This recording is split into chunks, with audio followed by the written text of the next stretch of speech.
This video is how to fix a VCR that's seized up. So, in other words, when you press play or rewind or fast forward, it does not move. This is a real easy fix, and I'm going to show you how to fix it. So the first thing you want to do is turn off the power.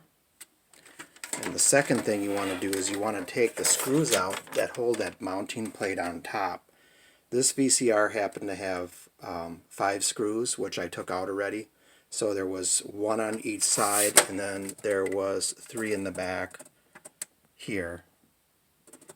And so you want to take that off first. Okay, so once you remove those screws, you can take this top cover off and set it aside. And then all you want to do is you want to just take your finger where this drum is, where it spins. You just want to free it up with your finger. That's all you really have to do. Mine was seized, and so when I tried to free it up, it was sticking, and I just spun it like this with my finger. It's really that easy. Once it breaks free, you're good to go. And I'll put a tape in just to show you how it spins. Okay, let's put it in there.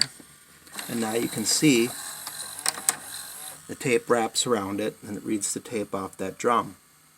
And it's currently spinning right now. So that's all it took, is just break that drum free, and you're going to be good to go. So just put the cover back on, put the screws back in, and give it a shot. Thanks for watching.